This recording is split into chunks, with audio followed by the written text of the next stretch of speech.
सदियों पहले का समय था। घने जंगलों के बीच जहां सूरज की रोशनी मुश्किल से पहुंचती थी, वहां एक लड़का रहता था। उसका नाम आरव था। बचपन में ही वह अपने माँ बाप से बिछड़ गया था और जंगल ने उसे पाला था। आरव जानवरों के साथ खेलता, पेड़ों पर चढ़ता और जंगल की हर आवाज समझता। जंगल उसके लिए घर और दोस्तों का संगम था। एक दिन आरव को जंगल में कुछ चमकता हुआ दिखाई दिया। पास जाकर देखा तो एक पुराना दीपक मिला।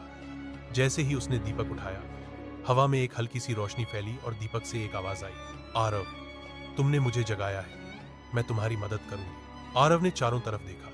उसकी आंखों के सामने एक लड़की प्रकट हुई। उसकी आंखों में अद्भुत चमक और उसके चेहरे पर एक रहस्यमय मुस्कान थी। मैं अनाया हूं, इस जंगल की रक्षक आत्मा।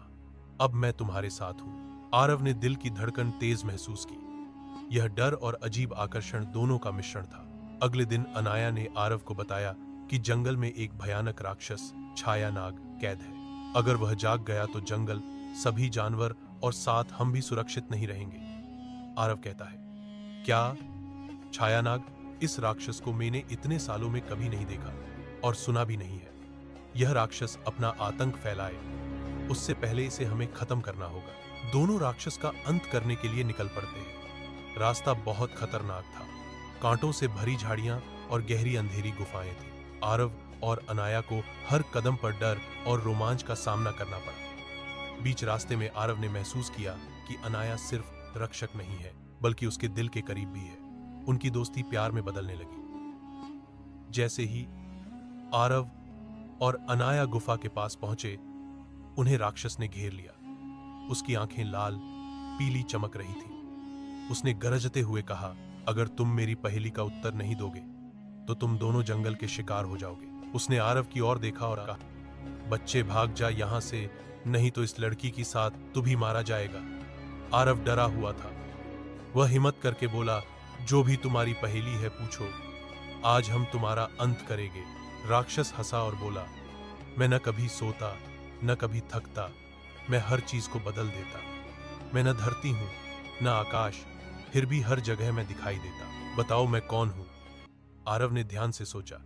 डर तो था, पर अनाया का हाथ पकड़कर उसने उत्तर दिया, यह समय है। राक्षस दर्द से चिल्लाया। उसकी आधी शक्ति पहेली के उत्तर देने से नष्ट हो गई। राक्षस गुस्से में हमला करने लगा, मगर अब आरव और अनाया की जंगल की शक्ति जाग चुकी थी। पेड़, झाड़ियां और नदियां उनके साथ थी। राक्षस अपनी लंबी कांटों वाली पूंछ से आरव पर वार करता है। आरव दूर जाकर जमीन पर गिरता है, फिर अनाया पर जहरीले बड़े दांतों से हमला करने लगता है। अनाया जैसे तैसे बच के आरव को उठाती है, तभी राक्षस अनाया को पीछे से अपनी कांटों वाली पूंछ से हमला करके घायल कर देता है, पर वन की जड़ी बूटी अपने आप उसे ठीक कर देती है। अनाया अपनी जादुई शक्ति से राक्षस को पीछे धकेल देती है। वह घायल आरव को रोते हुए गले लगाती है। अनाया के सच्चे प्यार की शक्ति से आरव अचानक से ठीक होने लगता है। फिर राक्षस और आरव, अनाया के बीच भयंकर युद्ध हुआ। राक्षस की आग जैसी शक्ति, आरव की तेज गति और अनाया की हरी ऊर्जा, युद्ध के दौरान जंगल हिलने लगा। मगर आरव ने अपने डर को मात दी।